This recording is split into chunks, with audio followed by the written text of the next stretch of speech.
அடுத்து பாருங்க, தாவரங்கள்ல என்னென்ன உறுப்பு, அதனுடைய மாற்றுரு என்ன அப்படிங்கிறது பார்க்க போறோம். என்ன மேடம் சொல்லுங்க மேடம், டவுட்டா? சரி, ஓகே. தாவரங்கள்ல என்னென்ன உறுப்பு இருக்கு, என்னென்ன மாற்றுருன்னு பார்க்க போறோம். ஃபர்ஸ்ட் என்ன உறுப்புன்னா வேர். வேர் அப்படிங்கிறது நம்ம என்ன சொல்றோம்னு பாருங்க, ஜியோட்ரோபிசம் அப்படின்னு சொல்றோம். ஜியோட்ரோபிசம் நேர் புவி சார்பு. ஃபேன் போடுங்க சார், குளிருதா? என்ன வெயில் அடிக்குது குளிருங்க. ஜியோட்ரோபிசம் புவியை நோக்கி வளரக்கூடியது, கரெக்டுங்களா? இது வேர் எதை நோக்கி வளருது? பூமியை நோக்கி. வேர் மேல ஒளி படுமா படாதா? அப்ப நேர் புவி சார்பு. எதை நோக்கி வளருது? புவியை நோக்கி வளர்றது நேர் புவி சார்பு. ஒளி படுமா அதனால எதிர் ஒளி சார்பு.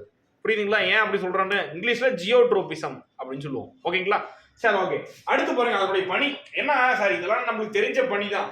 ஏன்னா இது புரிஞ்சாதான் நம்மளுக்கு இது புரியும். அதனாலதான் கொடுத்துருக்கோம். ஓகேங்களா? வேரோட பணி என்ன? Fixation of plant in the soil. தாவரத்தை மண்ணில் நிலைநிறுத்துறது, நீர் மற்றும் கனிம பொருளை உறிஞ்சுறது, இதுதான் வேருடைய வேலை. அடுத்து தண்டு பாருங்க, தண்டு அப்படியே ஆப்போசிட், நேர் ஒளி சார்பு. எதை நோக்கி? தண்டு எதை நோக்கி வளரக்கூடியது? வானத்தை நோக்கி. அதனால ஒளிப்படுமா? அதனால நேர் ஒளி சார்பு. புவிக்கு வேருக்கு ஆப்போசிட் டைரக்ஷன் வளரக்கூடியது, கரெக்டுங்களா? அப்ப வேருங்கிறது நேர் புவி சார்பு தான், தண்டு என்னவா இருக்கும்? எதிர் புவி சார்பு. புரியுதுங்களா? இது பேர் போட்டோட்ரோபிசம் அப்படின்னு சொல்லுவாங்க இங்கிலீஷ்ல. இதனுடைய பணி என்ன? இதுல வந்து பாத்தீங்கன்னா வெஜிடேட்டிவ் ப்ரொபகேஷன் அப்படின்னு சொல்லுவாங்க. இப்ப நீங்க சில இதுல தண்டு எடுத்து வச்சீங்கனாலே வந்துரும். பாத்தீங்க கிழங்கெல்லாம் பார்த்துருப்பீங்க இல்லைங்க சார்? குச்சி கிழங்கெல்லாம் என்ன தூணுவாங்க? குச்சி ஊனு தண்டை ஊனாங்களா என்ன பண்ணும்? அது பாட்டுக்கு வந்துடும். இது வேற வெஜிடேட்டிவ் ப்ரொபகேஷன். அடுத்து பாருங்க, நீர் மற்றும் கனிம வேறால உறிஞ்சப்பட்ட நீர் மற்றும் கனிம பொருளை மேல் நோக்கி கடத்துறது. சைலம் புலோயம் பார்த்தோமா? சைலம் என்ன பண்ணும்? நீர் மற்றும் கனிம பொருளை ஒரு திசையில கடத்தும் கூறு என்ன பார்த்தோம் சைலத்துல? சைல குழாய்கள், ட்ரக்கிடுகள் அப்படின்னு சொல்லி பார்த்துருந்தோமா? கரெக்டா? சைல குழாய்கள், ட்ரக்கிடுகளும். புலோயம் என்ன பண்ணும்? உணவுப் பொருளை கடத்தும். புலோயத்தின் கடத்தும் கூறு ஒன்னே தான். என்ன மட்டும்தான் கடத்தும் கூறு சார்? சல்லடை குழாய்கள், சீவ் டியூப்ஸ். ஓகேங்களா? சரி, ஓகே. அதே மாதிரி பாருங்க, அடுத்து இலைதான் நம்மளுக்கு முக்கியம். ஏன்னா இதெல்லாம் முக்கியமான ஃபங்க்ஷன்லாம் நடக்குது. ஒன்னு ரெஸ்பிரேஷன், சுவாசம். நீராவி போக்கு, டிரான்ஸ்பிரேஷன். போட்டோசிந்தசிஸ், ஒளிச்சேர்க்கை. ஓகேங்களா? இதெல்லாம் பாத்தீங்கன்னா இலையில. அடுத்து மலருடைய பணி பாருங்க, it was a reproduction part of the angiosperm. நம்ம பூக்கும் தாவரம், பூவா தாவரம் பார்த்தோமா? பூவா தாவரம் என்னது? தாலோபைட்டா, டெரிட்டோபைட்டா, பிரயோபைட்டா, டெரிட்டோபைட்டா. பூக்கும் தாவரம் ஜிம்னோஸ்பெர்மே, ஆஞ்சியோஸ்பெர்மே. ஓகேங்களா? பூக்கும் தாவரமா இருந்தாதான் அதுல மகரந்தங்கள் இருக்கும், கரெக்டுங்களா? மலர்ல தான் என்ன இருக்கும்? மகரந்தங்கள் இருக்கும். அப்ப அந்த மகரந்தத்தாள் இருக்கும் போது தான் அதுவே சூலகத்தாள்ல போய் சேரும். அதுதான் மகரந்த சேர்க்கை. இது பேர் தான் தாவரங்கள்ல பாலினிப்பு இருக்கும். ஓகேங்களா? கரெக்ட் தானே? அப்ப மலர் என்ன ஆக்ட் ஆகுது? ஆஞ்சியோஸ்பெர்மனுடைய இனப்பெருக்க பகுதி ஆக்ட் ஆகுறது யாரு? ஓகேங்களா? சரி சார், இதுல பாருங்க மோரலஸ் நம்ம ஒரு சின்ன இமேஜ் உள்ள ஒன்று சார். வேர்னா இப்படிதான் இருக்கும், இதனுடைய பணி இது. தண்டுன்னா அதனுடைய பணி இது. மலர்னா அதனுடைய பணி, இலைன்னா அதனுடைய பணி. சில குறிப்பிட்ட பணியை செய்யறதுக்காக அது வந்து உருமாறி இருக்கும். அது பேர் தான் மாற்றுரு அப்படின்னு சொல்லுவோம். ஓகேங்களா?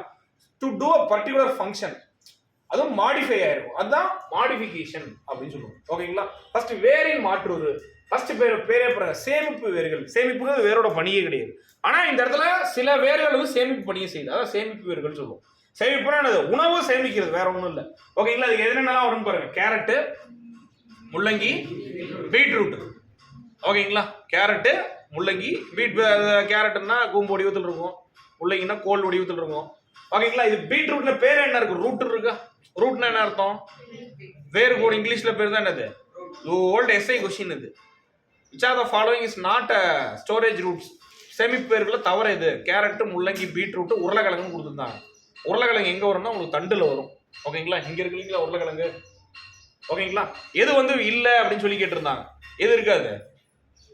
உருளைக்கிழங்கு. ஓகேங்களா? என்ன இதெல்லாம் படிக்கணும்னு அவசியம் இல்லை சார். ஆப்ஷனை பார்த்தாலே போடலாம். கேரட்டுக்கும் முள்ளங்கி கலர் தவிர டிஃபரன்ஸ் அவ்வளோக்கும் கிடையாது. கரெக்டு தானே? ஏன் டிஃபரன்ஸ் இருக்கா சார் கலரை தவிர? பீட்ரூட்ல பேர்ல என்ன இருக்கு? ரூட்னு இருக்கு. ரிமைனிங் ஆட் ஒன் அவுட் பண்ணி என்ன மட்டும் தான் வருது? உருளைக்கிழங்கு தான். ஓகேங்களா? புரியுதுங்களா? இதே ஒரு எஸ்ஐ கொஸ்டின் கேட்டிருந்தாங்க. அதே வருஷம் அந்த பிசி கொஸ்டின் இந்த கொஸ்டின் கேட்டிருந்தாங்க. எப்பவுமே இந்த டாபிக்ல இருந்து எஸ்ஐ எக்ஸாம்ல, பிசி எக்ஸாம்ல ஒரு கொஸ்டின் கட்டாயமா பார்த்தீங்கன்னா இருக்கும். ஓகேங்களா? சரி, ஓகே. அடுத்து பாருங்க, ஆதார வேர்கள். இது ஓல்டு டிஎன்பிசி கொஸ்டின் பார்த்தாலே சொல்லிடலாம். தூண் வேர்களுக்கு எடுத்துக்காட்டு என்ன? ஆலமரம். ஒண்ணும் இல்லை. இப்ப நம்ம நார்மலா ஒரு ஆலமரம் படி பாத்தீங்கன்னா இருக்கு. ஓகேங்களா? அதனுடைய விழுதுகள் எதை நோக்கி வளருது? பூமியை நோக்கி வளருது. பூமியை நோக்கி வளர்ந்தது என்ன, அதுவே ஒரு பில்லரா என்ன பண்ணிடுது, மாறிடுது. இது பேர் தான் என்னது? அப்ப அவ்வளோ பெருசா இருக்கக்கூடிய ஆலமரத்துக்கு இது ஒரு சப்போர்ட்டா இருக்கா? ஓகேங்களா? வீட்டுக்கு நம்ம பில்லர் எது கட்டுறோம், ஒரு சப்போர்ட். அதே மாதிரிதான் இவ்வளவு பெருசா ஆலமரத்துக்கு இந்த விழுதுகள் எப்படி இருக்கு, பூமியை நோக்கி போயிட்டு தூண் மாதிரி மாறி இருக்கு. அதனால அது ஆதார வேர். தூண் வேர்களுக்கு எடுத்துக்காட்டு பேனியன் ஆலமரம். இதே பாருங்க முட்டு வேர். சில நம்ம சோளத்தெல்லாம் வந்து பாத்தீங்கன்னா வேர் இப்படி இருக்கும், பாத்துருப்பீங்களா? இந்த மாதிரி இருக்கும். சல்லி வேர் இல்ல சார், சல்லி வேர்னா இது வந்து பூமிக்கு மேல நான் சொல்றேன். சல்லி வேர்னா இப்படி இருக்கும், பூமி கீழே வந்து பாத்தீங்கன்னா இப்படி இருக்கும், புரியுதுங்களா? இதுதான் சல்லி வேர். நாம சொல்றது பூமிக்கு மேல. கரும்பெல்லாம் பார்த்துருப்போம்ல சார், பார்த்துருப்பீங்களா? இதெல்லாம் பாத்தீங்கன்னா முட்டு வேருக்கு, முட்டு வேர் அப்படின்னு சொல்லுவோம். ஓகேங்களா? சோளம், கரும்பு இது எல்லாமே. அடுத்து பாருங்க உறிஞ்சி வேர் அல்லது ஒட்டுண்ணி வேர்கள், அல்லது இன்னொரு பேர் ஹாஸ்டோரியா அப்படின்னு சொல்லுவாங்க. உறிஞ்சி வேர்னாலும் ஒண்ணுதான், ஒட்டுண்ணி வேர்னாலும் ஒண்ணுதான், ஹாஸ்டோரியா அப்படின்னாலும் ஒண்ணுதான். ஓகேங்களா? அவங்க என்னன்னா அவங்களால உணவு உற்பத்தி பண்ண முடியாது. இதனால என்ன பண்ணுவாங்கன்னா இன்னொரு தாவரத்து மேல படர்ந்து அந்த தாவரம் ஒளிச்சேர்க்கை பண்ணும் இல்லையா, அந்த ஒளிச்சேர்க்கை பண்ணி உணவு தயாரிக்குமா, அந்த உணவு உறிஞ்சிட்டு இவங்க வாழுவாங்க. அதனாலதான் ஒட்டுண்ணி. ஒட்டுண்ணி நம்ம என்ன சொல்றோம், நம்ம பாராசைட்னு சொல்றோம் இல்லையா, அது உயிர் வாழணும் நம்ம உடம்புக்குள்ள பூந்துட்டு வாழுது இல்லையா, இது பேர் தான் ஒட்டுண்ணி. கரெக்டு தானே? அதே மாதிரி தாவரங்கள்ல சில தாவரம் வந்து உணவை தயாரிக்க முடியாதனால இன்னொரு தாவரத்து மேல படர்ந்து அவங்க உணவு தயாரிப்பாங்க இல்லையா, அதை உறிஞ்சிட்டு பாத்தீங்கன்னா வாடும். அதனாலதான் பேர் என்னது, உறிஞ்சி வேர் அல்லது இன்னொன்னு ஒட்டுண்ணி வேர் அல்லது ஹாஸ்டோரியா. சம்டைம்ஸ் வந்து இது ரெண்டு கொடுக்கணும்னா ஹாஸ்டோரியாக்கு எடுத்துக்காட்டு என்ன அப்படின்னு கேட்பாங்க. ஓகேங்களா? என்னென்ன எடுத்துக்காட்டு பாருங்க, கஸ்கூட்டா, விஸ்கம். ஓகேங்களா? இது எல்லாமே எக்ஸாம்பிள் ஃபார் ஹாஸ்டோரியா. ஓகேங்களா? அடுத்து பாருங்க சுவாச வேர்கள். சுவாசிக்கிறது யாருடைய பணி இங்க? ஆனா இங்க யார் சுவாசிக்கிறாங்க? வேர் வந்து பாத்தீங்கன்னா சுவாசிக்குது. இப்போ டவுட் வரும், சார் வேரே மண்ணுக்கு உள்ள இருக்கு, கரெக்டு தானே? அது எப்படி சுவாசிக்கும்? ஏன்னா மண்ணுக்கு மேலதானே ஆக்சிஜன் நிறைய நம்பி இருக்கு, அது எப்படி சார் சுவாசிக்கும் அப்படின்னு கேட்டீங்கன்னா, இந்த வேர்கள் அப்படிங்கிறது வந்து பாத்தீங்கன்னா எதிர் புவி சார்பு அப்படின்னு சொல்லுவாங்க. எதிர் நார்மலா வேர்னு என்ன பார்த்தோம் நம்ம, நேர் புவி சார்பு. ஆனா இந்த வேர்கள் மட்டும் எக்ஸம்ஷன். ஏன்னா சுவாசிக்கிறதுக்காக அந்த வேர்கள் வந்து தரை மேல பாத்தீங்கன்னா வளரும். சுவாசிக்கிறதுக்காக அந்த வேர்கள் தரை மேல பாத்தீங்கன்னா வளரும். ஓகேங்களா? இந்த மாதிரி இருக்கும். ஓகேங்களா? நார்மலா வேர் அப்படிங்கிறது புவியை நோக்கி தான் வளரும். ஓகேங்களா? ஆனா இது நிலத்துல இருந்து மேல பாத்தீங்கன்னா வளரும். அதனாலதான் இது பேர் எதிர் புவி சார்புன்னு சொல்லிடும். அல்லது ஒளி சார்புடைய வேர்கள். இப்போ பூமிக்கு மேல இருந்தாலே இது மேல என்ன படும், ஒளிப்படும்ல. அப்போ ஒளி சார்புடைய வேர்கள் அப்படின்னு கூட சொல்லலாம். ஓகேங்களா? எக்ஸாம்பிள் என்ன சார், அவிசீனியா, ரைசோபோரா, புருகிரா, இதெல்லாமே இது நீங்க இதெல்லாம் சதுப்பு நில காடுகள்ல இருக்கும். சதுப்பு நில காடுகள் கேள்விப்பட்டிருப்பீங்கல்ல, மேங்க்ரோவ் ஃபாரஸ்ட், சுந்தரவன காடு, பிச்சாவரம், அந்த மாதிரிலாம் கேள்விப்பட்டிருப்பீங்கல்ல, அங்க இந்த மாதிரி தாவரங்கள்லாம் பாத்தீங்கன்னா இருக்கும். சுவாசிக்கிறதுக்காக தரை மேல வளரக்கூடிய வேர்கள் தான் என்ன சொல்லுவோம், சுவாச வேர்கள். இன்னொரு பேர் நிமட்டோபோர்கள் அப்படின்னு சொல்லுவோம். ஓகேங்களா? இங்க என்ன எழுதிருக்கோம், உறிஞ்சி வேர், ஹாஸ்டோரியா. இங்க வந்து சுவாச வேர்கள், இன்னொரு பேரு நிமட்டோபோர்கள். அப்படின்னா ஒண்ணு இல்ல, உறிஞ்சி வேர்னா இன்னொரு தாவரத்து மேல படர்ந்து அதுல இருந்து உணவுப் பொருளை உறிஞ்சிட்டு வாழ்றது. அதே மாதிரி சுவாச வேர்னா சுவாசிக்கிறதுக்காக தரை மேல வளரக்கூடியது. ஓகேங்களா? அடுத்து பாருங்க ஒளிச்சேர்க்கை வேர்கள். இது ஓல்டு எஸ்ஐ கொஸ்டின். ஓகேங்களா? எக்ஸாம்பிள் பாத்தீங்கன்னா டீனோஸ்போரா.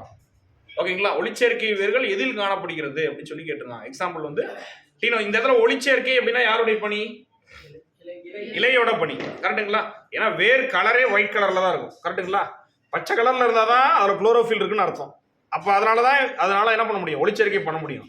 ஆனா வேர் இருக்கிறதே ஒயிட் கலர்ல இருக்கு. அப்ப அதுல என்ன இல்லைன்னு அர்த்தம், பச்சையும் இல்ல. அதனால என்ன பண்ண முடியாது, ஒளிச்சேர்க்கை. ஆனா இந்த வேர்கள் வந்து ஒளிச்சேர்க்கை செய்யக்கூடிய வேர்கள்.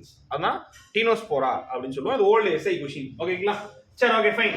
அடுத்து பாருங்க, இதுவரை பார்த்தது வேரின் மாற்று. அடுத்து பாருங்க தண்டின் மாற்று. தண்டுல ரெண்டு, ஒன்னு தரை கீழ் தண்டு, தரை மேல் தண்டு. தரை கீழ்ல வந்து பாருங்க ஷேப்பை வச்சு மட்டநில தண்டு, கந்தம், குமிழன்னா டியூப் அப்படின்னு சொல்லுவாங்க. அந்த குண்டுபுல் இருக்கு இல்லைங்களா, அந்த ஷேப்ல இருக்குது.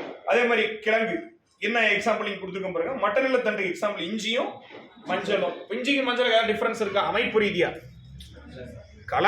கலர் மாறும். மேபி இது ப்ரௌன் கலரா இருக்கும், அது ஸ்லைட்லி எல்லோ கலரா இருக்கும். வேற டிஃபரன்ஸ் ஏதாவது இருக்குங்களா? ஷேப்பு அந்த மாதிரி எதுவும் கிடையாது. அதே மாதிரி குமிழம் எடுத்துக்கிட்டீங்கன்னா பூண்டு, வெங்காயம் ரெண்டோட இது ஷேப் எப்படி இருக்கும், ஏறக்குறைய ஒரே மாதிரி தான் இருக்கும். அதே மாதிரி பாருங்க கந்தம்னா கொலகேசியா அப்படின்னு சொல்லுவாங்க. கொலகேசியா சேனக்கிழங்கு. கிழங்குன்னா இதுக்கு வந்து பாத்தீங்கன்னா உருளை எக்ஸாம்பிள். ஓகேங்களா? உருளை எங்க வருது, தண்டுல வருது. அதான் அவங்க எக்ஸாம்பிள கேட்டிருந்தாங்க. இது வந்து சேமிப்பு வேருக்கு எடுத்துக்காட்டு அல்ல. கேரட், பீட்ரூட், முள்ளங்கி, உருளைக்கிழங்கு கொடுத்துருந்தாங்க. உருளைக்கிழங்கு வேருக்கு சம்மந்தமே கிடையாது. ஓகேங்களா? அதே மாதிரி தரை மேல் தண்டு பாருங்க பில்லோக்ளேடுகள் அல்லது இன்னொரு பேர் இலை தொழில் தண்டு அப்படின்னு சொல்லுவாங்க. ஓகேங்களா. இலை தொழில் தண்டுனா இலையோட தொழில் என்ன? ஒளிச்சேர்க்கை. ஓகேங்களா. சில வறட்சியான இடங்கள்ல இலை வந்து முள்ளா மாறிடும். ஓகேங்களா. அப்ப அந்த இலையோட பணி ஒளிச்சேர்க்கை யார் பண்ணுவாங்க? தண்டு. அதனாலதான் பேர்லயே என்ன இருக்கு? இலை தொழில். இலையோட தொழில் ஒளிச்சேர்க்கை. அந்த ஒளிச்சேர்க்கை பண்றது யாரு? அதனாலதான் இலை தொழில் தண்டு. என்ன பேரு? எடுத்துக்காட்டுக்கு ஒபன்ஷியா. ஓகேங்களா. ஓகேங்களா. இதெல்லாமே வந்து பாத்தீங்கன்னா தரை மேல் தண்டுகளுடைய மாற்று அப்படிங்கிறது. ஓகேங்களா. அடுத்து பாருங்க இலையின் மாற்றுல ஒண்ணு மட்டும் தெரிஞ்சுங்க, என்னது? கொல்லிகள் அப்படிங்கிறது. ஓகேங்களா. கொல்லிகள் அப்படின்னா பூச்சுண்ணும் தாவரம். எங்கெங்கெல்லாம் நைட் ஒரு எந்த உயிரினமா இருந்தாலும் சரி, இப்ப நம்ம உரம் போடுறோம், என்ன உரம் அதிகமா போடுறோம்? நம்ம யூரியா போடுறோம். என்ன ஒரு தாவரத்துக்கு அதிகமா தேவைப்படுறது? நைட்ரஜன். அதனால நம்ம என்ன பண்றோம்? மேஜர் உரங்கள்ல நைட்ரஜன் தான் மெயினா இருக்கும். அப்ப எந்தெந்த இடங்கள்ல நைட்ரஜன் கம்மியா இருக்கோ அங்க இருக்கக்கூடிய தாவரங்களை என்ன பண்ணுமா அப்படின்னா பூச்சிகளை உண்ணு அதுல இருந்து நைட்ரஜன் எடுத்துக்குமா. ஓகேங்களா. பூச்சிகளை உண்ணு அதில் நைட்ரஜன் எடுத்துக்கும். இது பேர் தான் பூச்சுண்ணும் தாவரம். இதுல ரெண்டு இருக்கு. ஒன்னு நெப்பந்தஸ், இன்னொன்னு என்னது? யூட்ரிகுலேரியா. இதே குடுவம் மாதிரி இருந்துச்சுன்னா அது பேர் என்னது? நெப்பந்தஸ். குடுவம் மாதிரி இருந்துச்சுன்னா, பை மாதிரி இருந்துச்சுன்னா யூட்ரிகுலேரியா. ஓகேங்களா. இது ஒரு ஓல்டு பிசி கொஸ்டின். ஓகேங்களா. பை மாதிரி இருந்தா ரெண்டுமே ஆப்ஷன்ல இருந்துச்சு. பூச்சுண்ணும் தாவரம்னா நெப்பந்தஸ் ஒரு யூட்ரிகுலேரியா வரும். குடுவம் மாதிரி பிச்சர் அப்படின்னு சொல்லுவாங்க. அப்படி இருந்துச்சுன்னா அது பேரு பிளாடர் ஓட் அப்படின்னு சொல்லுவோம். அப்படி இருந்ததுன்னா குடுவம் மாதிரி சரி பை மாதிரி இருந்ததுன்னா அது பேரு யூட்ரிகுலேரியா. குடுவம் மாதிரி இருந்துச்சுன்னா நெப்பந்தஸ். ஷேப் பார்த்துட்டு எழுதணும். ஓகேங்களா. அப்போ இது வந்து பாருங்க இந்த டிஎன்இஎஸ்ஆர்பி எக்ஸாம் ரீதியா இது ரொம்ப முக்கியமான ஒரு டாபிக். ஓகேங்களா.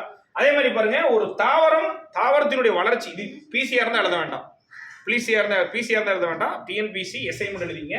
தாவரத்தினுடைய முழு வளர்ச்சியை அளவிடக்கூடிய கருவி. ஓகேங்களா. என்ன கருவி அப்படின்னா ஓல்டு டிஎன்பிசி கொஸ்டின் இது. ஆக்சனாமீட்டர் அப்படிங்கிறது தாவரத்தினுடைய முழு வளர்ச்சியை அளவிடக்கூடிய கருவியோட பேரு ஆக்சனோமீட்டர். கிராஃபோட பேரு கிரஸ்கோகிராஃப் அப்படின்னு சொல்லுவாங்க. ஓகேங்களா. சரி, ஓகே, எழுதிங்க.